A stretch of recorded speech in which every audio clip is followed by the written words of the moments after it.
మాటలకు బీజేపీ నేతలు హైరానా పడుతున్నారని టీపీసీసీ చీఫ్ మహేష్ కుమార్ గౌడ్ అన్నారు. మోదీ గురించి రేవంత్ తప్పుగా ఏం మాట్లాడలేదని, 10 ఏళ్లలో ప్రధాని మోదీ బీసీలకు చేసిందేమీ లేదన్నారు. బీసీలపై బీజేపీకి చిత్తశుద్ధి ఉంటే జనగణనతో పాటు కులగణన చేయించాలని అన్నారు.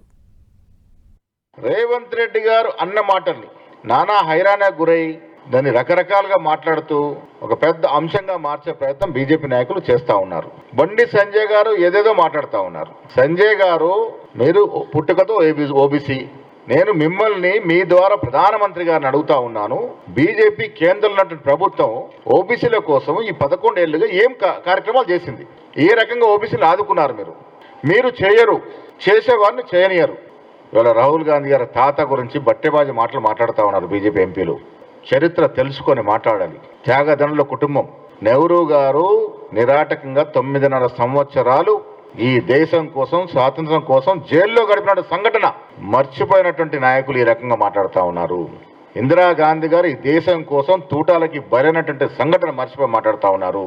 రాజీవ్ గాంధీ గారు దేశ సమగ్రత కోసం పాటాడుతూ బాంబుల వర్షానికి గురై చనిపోయిన సంఘటన మర్చి మాట్లాడుతూ ఉన్నారు. ఇలా రాజ్యం ఏలుతున్నటువంటి బీజేపీ నాయకుల యొక్క త్యాగం ఏమిటి అని నేను అడుగుతా ఉన్నాను. నిజంగా కులం అడుగుతున్నారు కదా మీరు, ఈ దేశవ్యాప్త కులగణన చెయ్యండి. ఆనాడు రాహుల్ గాంధీ లిఖితపూర్వకంగా వారు ఏ కులమో చెప్తారు, అది చేసి చూడండి.